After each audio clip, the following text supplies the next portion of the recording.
ये हमारे भैया जी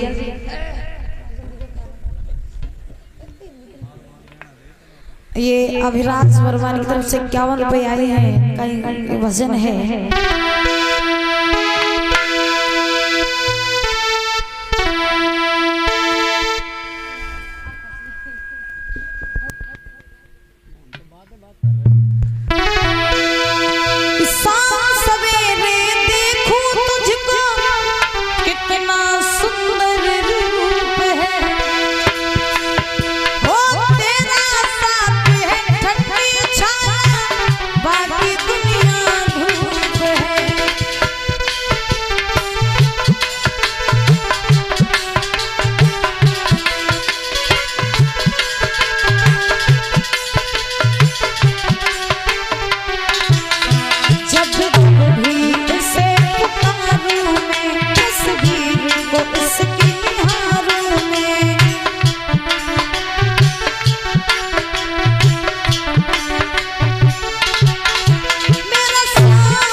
राधा रानी सरकार की।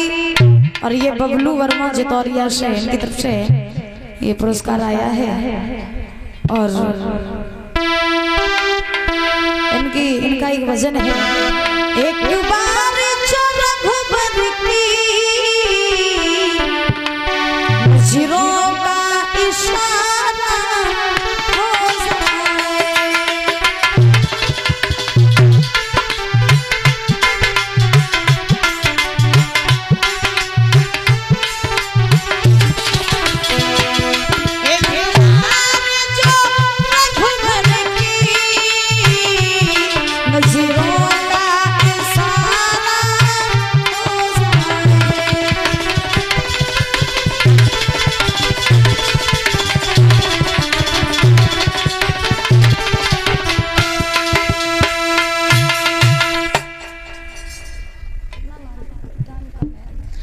और इधर आइए भाई, जहाँ प्रश्न चल रहा था क्योंकि समय का थोड़ा अभाव है। आज हरिश्चंद्र से जब विश्वामित्र जी ने कहा कि देखो हरिश्चंद्र, तुमने जो तिरवाचा मारा था कि तुम मुझे 60 बार सोना दोगे तो धन दौलत राज्यपाट तो सब कुछ हमने तुम्हारा ले लो, अब तुम मुझे 60 बार सोना और दो। अब हरिश्चंद्र सोचने लगे राजपाट धन दौलत सब कुछ गति तो बाबा जी तुमने सब ले। अब तुम जाओ और कह रहे कि हम तुम्हें 60 बार सोना देवे, तो अब का तुम हमें हाड़ लियो, अब का तुम हमें हाड़ लियो।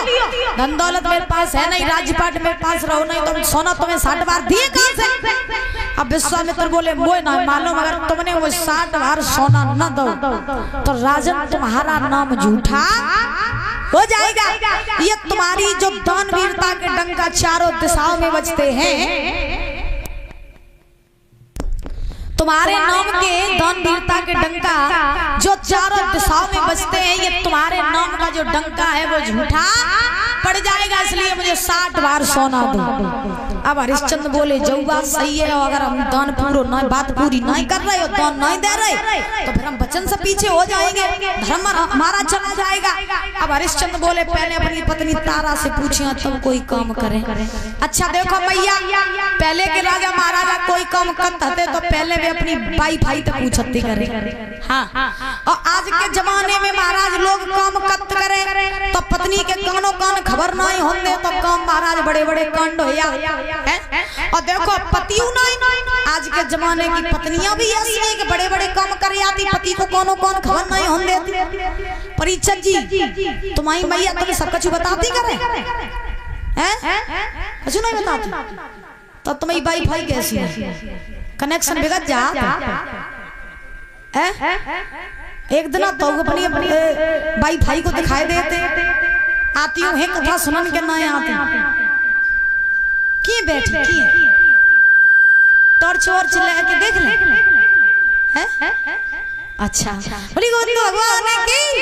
तो आइए महाराज हरिश्चंद्र ने विश्वामित्र जी से कहा कि पहले अपनी पत्नी से पूछिए ताकि बाद तुम्हें हम धन दिए। तो हरिश्चंद्र चले तारा से पूछने, तारा को सारा हाल बताया कि तारा एक महात्मा जी मिले थे, उन महात्मा जी ने हमसे हमारा सब कुछ छीन लिया, धन दौलत राजपाट, और अब मेरे पास में उन महात्मा को देने के लिए कुछ नहीं है, और अब वो महात्मा मुझसे 60 बार सोना मांग रहे हैं। तारा अब तुम ही बताओ कि उन महात्मा को हम 60 बार सोना कहां से दें, तुम बताओ। तारा बोली महाराज अगर ऐसी बात है कि तुम उन्हें 60 बार सोना दियो तो चिंता ना करो, खुद बेच जाओ, हमें बेच दो, मेरे पुत्र को बेच दो, लेकिन महात्मा को 60 बार सोना अदा कर दो। और अगर तुमने उन महात्मा जी को 60 बार सोना अदा न करो तो महाराज तुम्हारा नाम झूठो पड़ जाइए, और हम नहीं चाहते हैं कि तुम्हारा नाम जो संसार में झूठो पड़े। तुम अपने धर्म से पीछे ना हटो, खुद बेच जाओ, मुझे बेच दो, मेरे पुत्र को बेच दो, लेकिन महात्मा को कर अदा दे कर अदा कर दो, महात्मा को 60 बार सोना दे दो। जो ये बात कही तो कहने के बाद में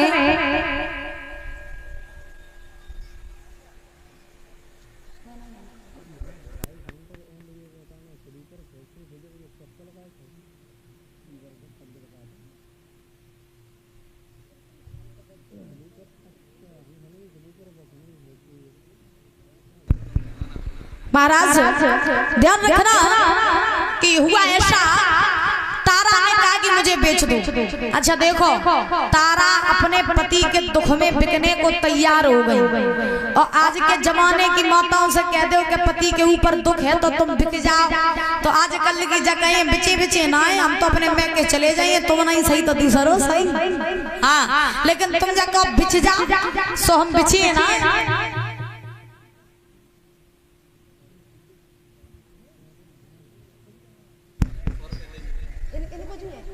अरे बाप रे। और ये मुनीस इंदलपुर से ये इनकी तरफ से 1 रुपए आए हैं, और देखिए ये दादाजी के टूटे दिल की दास्तान आई है। ये इनकी फरमाइश लेके आए कि हम मोहब्बत पर किसकी भरोसा करें, इस कदर अब ये बेवफा लोग हैं। बाप रे क्या बात है। कोई बात नहीं, अब बड़े बूढ़े मैदान में उतर रहे हैं आज के जमाने, लेकिन ये इस कदर अब ये बेवफा लोग, अब जब बेवफा सही होता है तो हमने जब सुनो नहीं जो गाना, अब गाना है कि शायरी है का है मुझे समझ में नहीं आ रही। तो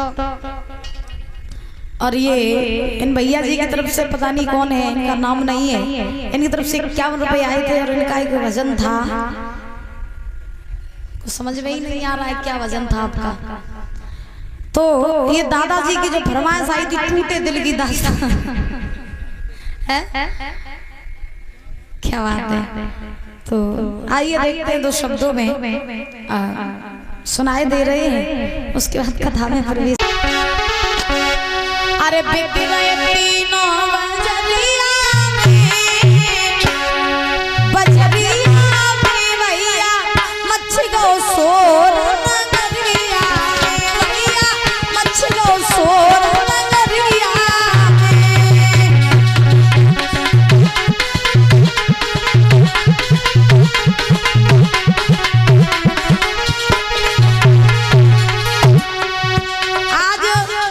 विश्वामित्र जो है काशी में खड़े होकर के आवाज लगा रहे हैं, काशी के लोगों किसी को नौकर की जरूरत हो तो वो मेरे पास में आकर के मुझसे नौकर खरीद ले। भीड़ लग गई काशी के चौराहे पर, ऐसा लग रहा है मानो मेला लग गया हो।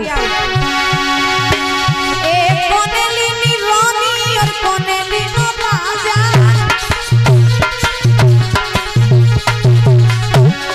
कोने लीनो बेटा बजरिया में।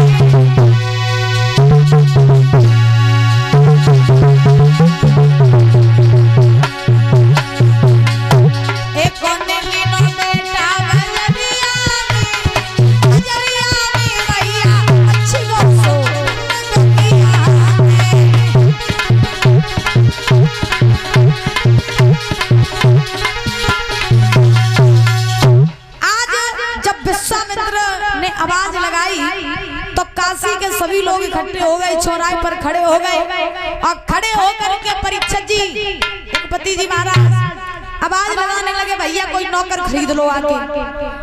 अब आवाज जैसे ही लगा रहे तो भाई भीड़ में से एक कालू नाम का मेहतर निकल के आओ। कालू मेहतर सुबह कालू मेहतर ने विश्वामित्र जी से कही, बाबा बोले हाँ, जब पुरुषों का मोल है मुझे जो पुरुष चाहिए। तो विश्वामित्र बोलो, जब पुरुष को मोल है 20 बार सोना। कितना? 20 बार सोना। तुम 20 बार सोना दो और इस पुरुष को खरीद लो।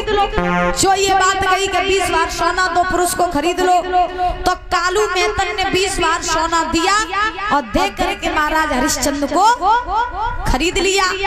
अब बचा कौन? तारा और रोहितास। तारा रोहितास बचे। तो महाराज अब उसी भीड़ में से एक ब्राह्मणी निकल के आई और जब ब्राह्मणी निकल के आई तो ब्राह्मणी ने विश्वामित्र जी से कहा, बाबा बोले हाँ, इस नारी का क्या मोल है? विश्वामित्र बोले, इसका मोल है 20 बार सोना। तो ब्राह्मणी ने भी 20 बार सोना दिया और दे करके तारा को खरीद लिया। अब हरिश्चंद्र बिक गई कालू मेहतर के हाथों और तारा बिक गई ब्राह्मणी के हाथों। अब कौन बचा? रोहित बचे। अब जैसे ही रोहित बचे तो रोहित ने देखा कि पिताजी को खरीद लिया कालू मेहतर ने और माँ को खरीद लिया ब्राह्मणी ने और मेरो मोल करवे वालों कोई नहीं और मैया को तो सब खरीद लो। अब मोई को खरीदे और तुम ऐसा ना होवे कि हम मैया से अलग हो जाए तो हम बिना मैया के जिंदा कैसे रहे। तो रोहित ने तारा के पैर पकड़ लिए और तारा के पैर पकड़ के अपनी आंखों में आंसू लेकर के रोहित बोला, माँ तुम मुझे छोड़ के जा रही हो, लेकिन तुम्हें नहीं पता है मैं तुम्हारे बिना जिंदा नहीं रह पाऊंगा। रो करके रोहित बोला है कि लगता जीवन की और सांसों का इस तन से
मुझे छोड़ के जा रही हो तो मुझे ऐसा लग रहा है जैसे शरीर में से प्राण निकले जा रहे हो। ऐसा लग रहा है जैसे मैं मरा जा रहा हूँ और तुम तो छोड़ के जा रही हो, लेकिन जाने से पहले मेरी बात सुनो। जाने से पहले अर्ज मेरी, तेरा बेटा छोटो छोटो है।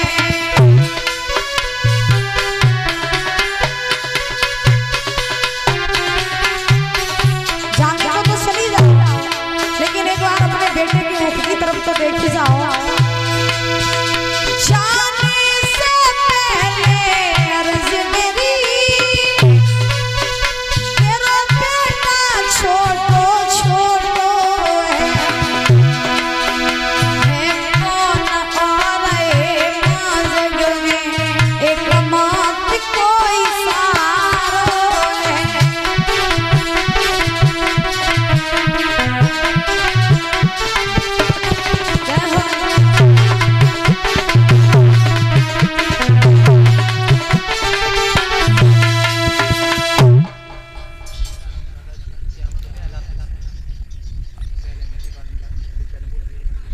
सीताराम दादाजी की तरफ से 51 रुपए आए हैं। एलादपुर के हैं इनकी तरफ से, और ये सोनू वर्मा लुकटी हाई से इनकी तरफ से 51 रुपए आए हैं। और आपकी जो फरमाइश है ये मैंने गाना सुना नहीं है, तो आइए चलते हैं वही। श्री सुखदेव जी समझा रहे हैं राजन परीक्षक क्या हुआ।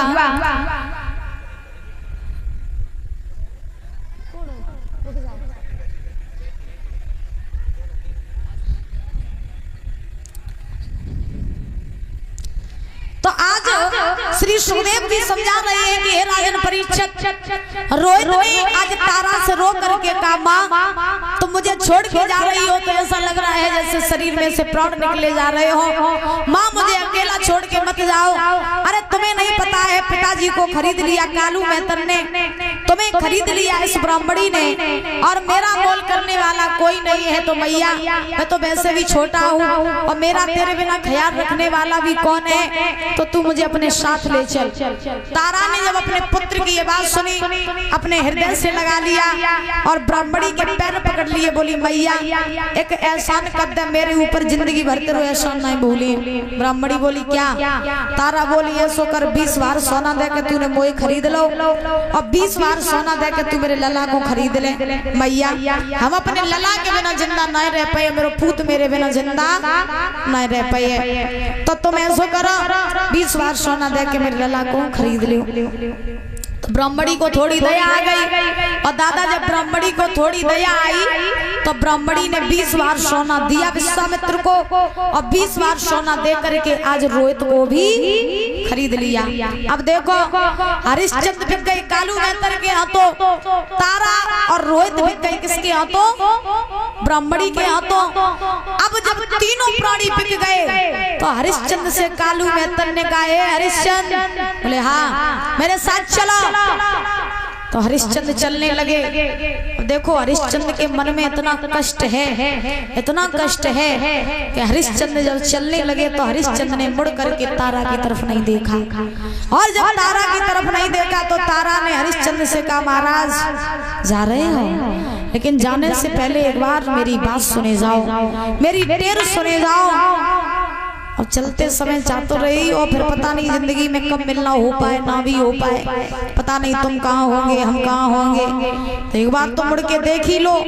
तो हरिश्चंद्र ने जैसे ही तारा की तरफ मुड़ के देखा तैसे ही हरिश्चंद्र की आंखों से आंसू निकल पड़े, और जैसे ही हरिश्चंद्र की आंखों से आंसू निकले तो हरिश्चंद्र ने तारा से कहा कि हे तारा, लोग मर जाते हैं फिर भी अपनी पत्नी अपने बच्चे के ऊपर आंच नहीं आने देते हैं, और मैं वो अभागा पति था जिसने जीते ही जी अपनी पत्नी और अपने पुत्र को अपने स्वार्थ के पीछे बेच दिया। लेकिन तुम्हें नहीं मालूम है क्या करम चाहिए कछु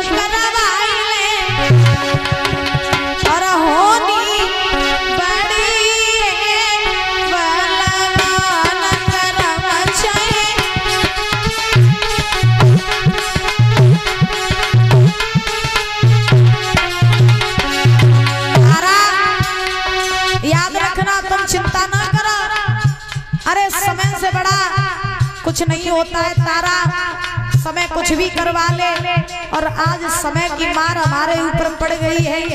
आज तुम भी अलग हो रही हो, हम भी अलग हो रहे हैं, लेकिन जहाँ रहना अच्छे से रहना और मेरे बेटे का ख्याल रखना, और हो सके तो मेरी याद ना करना, मेरे बेटे को भी ऐसे धर्मवान निष्ठावान और दानवीर और सत्यवादी बनाना। तारा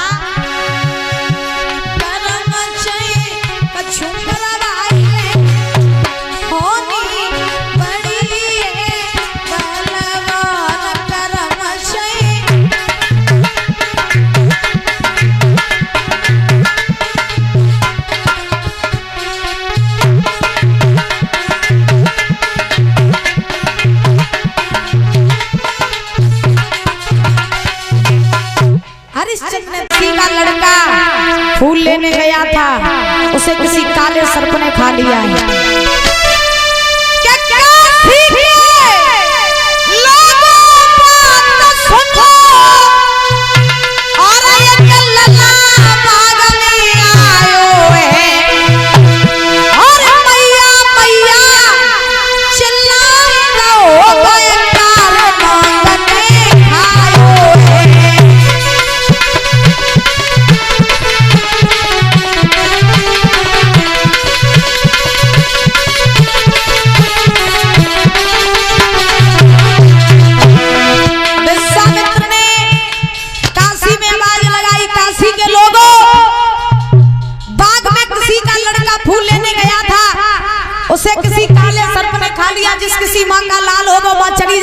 पुत्र को ले आए। काशी के लोगों बात सुनो, एक लल्ला बाग में आयो मैया मैया चिल्लाए हो बेकार नागने खाया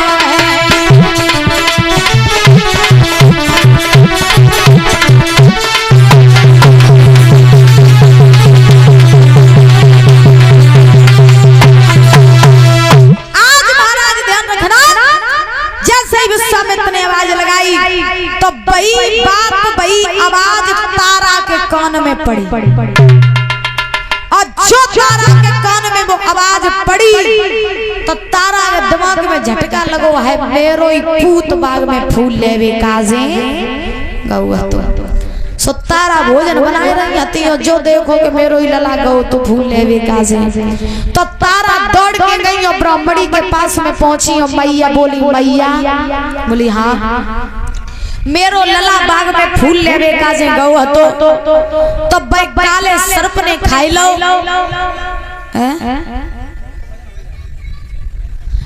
काले सर्प ने खाई लो तो मैया अगर तुम्हारी आज्ञा होवे तो का हम चले जाएं अपने लला को बाग से ले आवे। और ये जितेंद्र वर्मा ग्राम बटपुरा से 51 रुपए आए हैं और उनका एक भजन है तेरी मंदी मंदी मुस्कानिया पे मैं बलिहार राधिके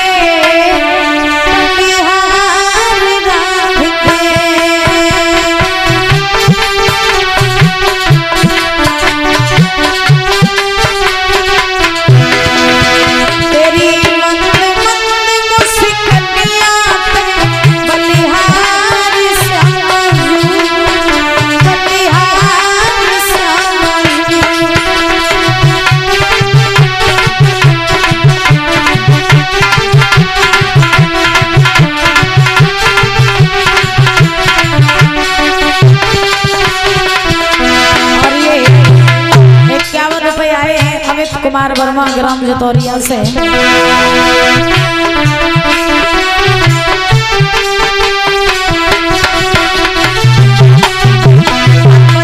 श्याम तो मने हमसे जब मिलाना छोड़ दिया अब जी के गला फिर क्या करते हमने भी जमाना छोड़ दिया श्याम तो मने हमसे जब मिलाना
पीछे से आकर के विश्वामित्र ने तलवार पकड़ ली। हरिश्चंद्र रुक जाओ, हरिश्चंद्र रुक गए। हरिश्चंद्र ने पीछे मुड़ के देखा, कौन है बाबा जी?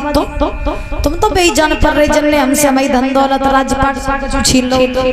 अब कहाँ लेना है? और पति पत्नी और पुत्र राजपाट सब तुमने छीन लो, अब कहाँ लेना है? अब मेरे पास मेरे प्राण के अलावा देवे कुछ नहीं है। प्राण चाहिए हो तो बता दो, वो भी दे देंगे, कुछ नहीं मेरे पास है।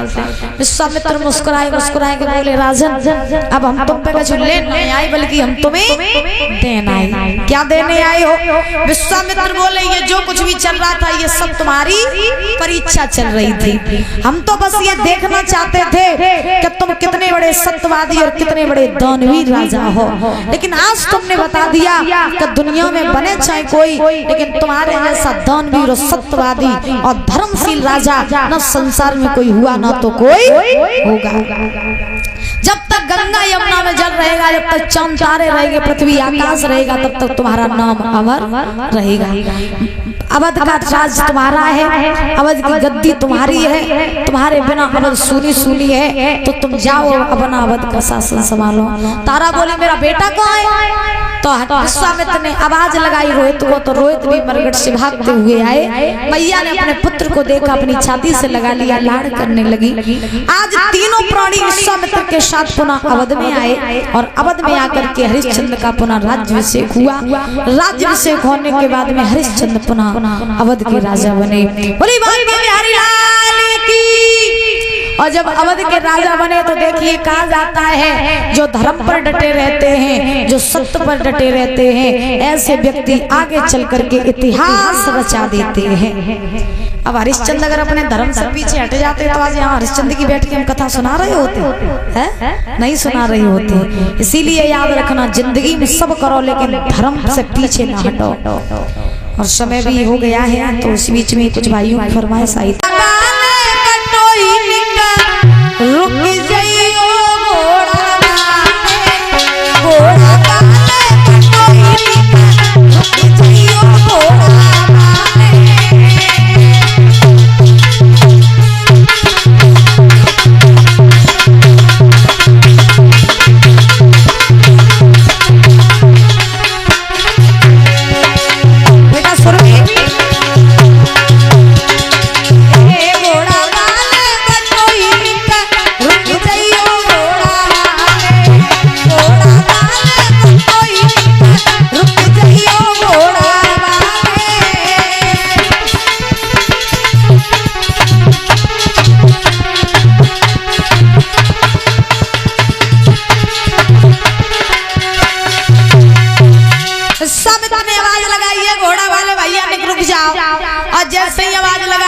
हरिश्चंद्र ने अपना घोड़ा रोक लिया, घोड़े से नीचे उतर के आए, महात्मा जी को प्रणाम किया। कहिए महात्मा, आपने मुझे क्यों रोका?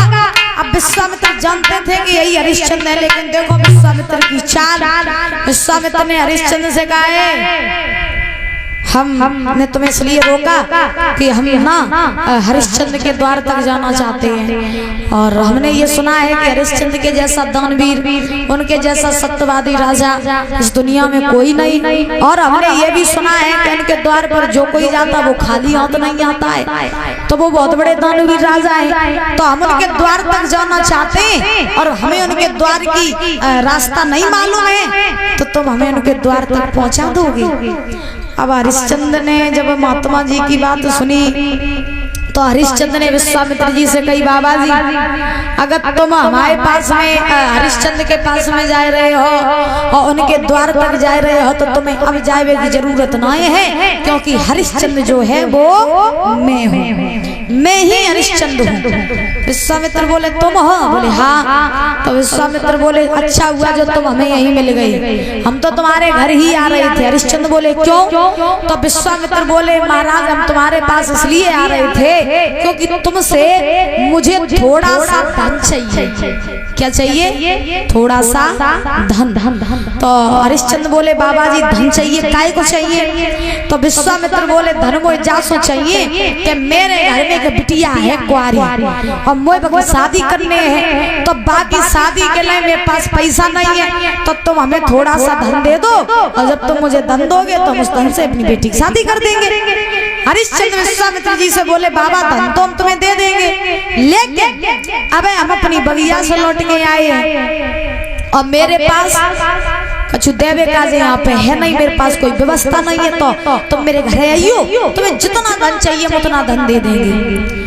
तो विश्वामित्र बोले मेरे जैसे महात्मा तुम्हें दिन में 50 मिलते हैं, 1000 मिलते हैं, और हम तुम्हारे घरे आए और तुम वही बाद में भूलिए। तो हरिश्चंद्र बोले तुम जब बताओ मैं सो क्या करें जो तुम्हें भरोसा हो जाए।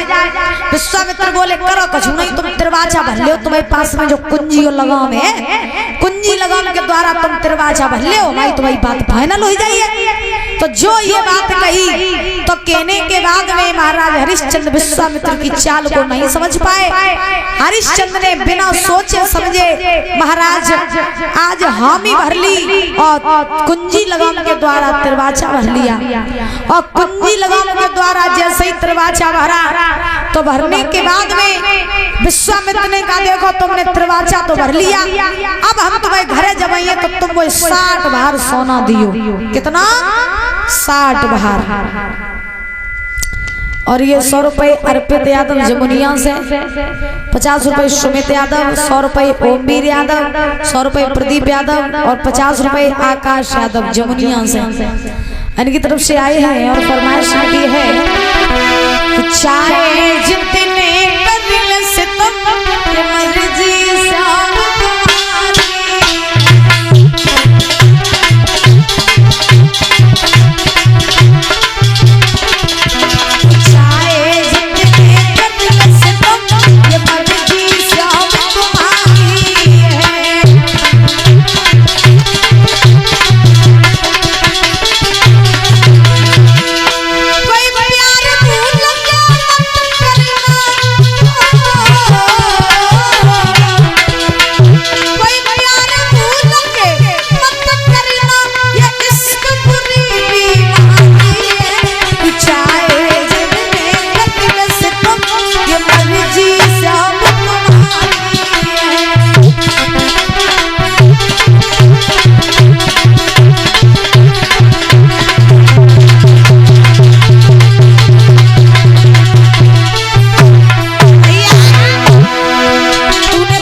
बच के देखे जाए, अगर मुन्ने को देरी हो जाए तो मेरा पूत मर जाए, हमें चलो जान दो। ब्राह्मणी बोली पहले पूरा भोजन बना, उसके बाद हम तुझे कहीं जाने देंगे, पूरा काम कर घर का तब कहीं जाएगी। आप सोचो जिस मैया का बालक बाग में मर रहा हो उस मैया का भोजन बनाने में मन लगेगा? नहीं लगेगा। तारा लौट के आई रसोई में भोजन बनाने लगी, आंखों से अश्रुधारा बहती जा रही है और अपने पुत्र से कहती जा रही है लाल ये भोजन वही बनाए और माता की छूटी रे बगारी।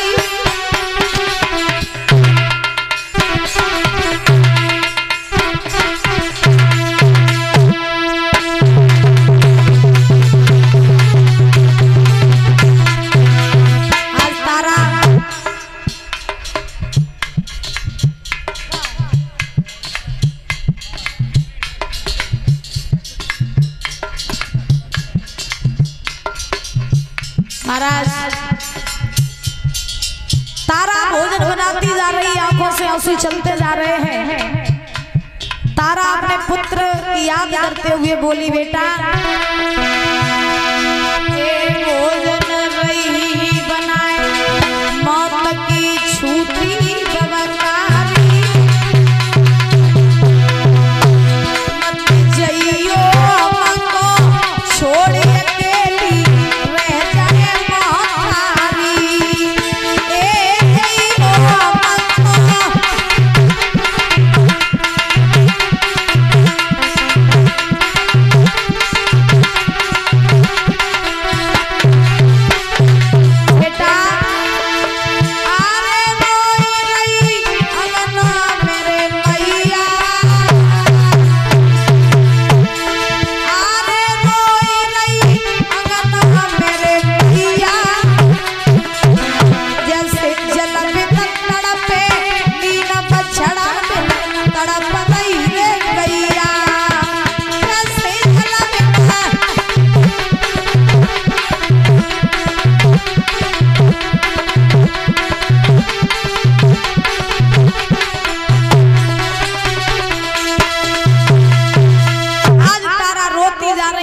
जा रही। मैया ने जल्दी जल्दी भोजन बनाया।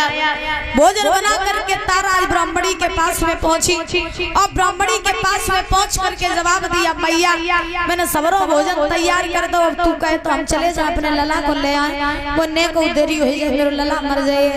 तो ब्राह्मणी बोली ठीक है, जाना चाहती है तो चली जा, लेकिन याद रहे अगर तेरा लड़का मर गया हो तो उसे वहीं दफना देना, मेरे घर लेकर के नहीं आना।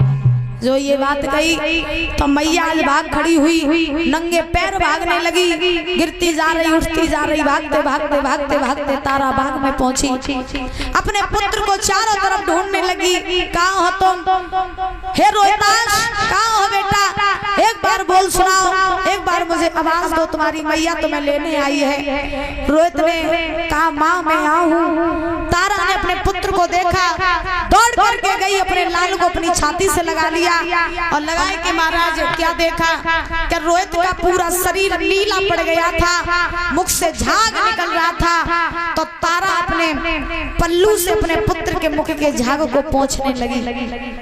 रोहित रोने लगे, रोहित जैसे ही रोने लगे तो जैसे ही महाराज रोहित रोने लगे तो उसी समय आज क्या हुआ कि तारा ने रोहित से कहा बेटा, बोले हाँ माँ तुम्हें कुछ नहीं होगा, तुम्हें हम वैद्य के पास ले जाएंगे, तुम्हारा इलाज करवाएंगे, तुम्हें हम ठीक करा देंगे। रोहित ने जवाब दिया माँ मैं ठीक नहीं होने वाला। क्यों? रोहित बोले माँ मुझे काले सर्प ने खाया है, मैं ऐसे कैसे ठीक हो जाऊंगा, मेरे पास बहुत कम समय है, मैं मरने वाला हूँ। तारा बोली कैसी बातें कर रहा है, तुम्हें तुझे कुछ नहीं होने दूंगी। अरे तुझे नहीं पता है, तू मेरा अकेला तो ही पूत है, जब मैंने बड़े लाड़ प्यार से पालो, और जब तू छोड़ के चलो जाए तेरी मैया अकेले के सारे जिंदा रहे। तो अब तारा बोली जब बता तो काले सर्प ने खाओ कहा है। तो रोहित बोले मैया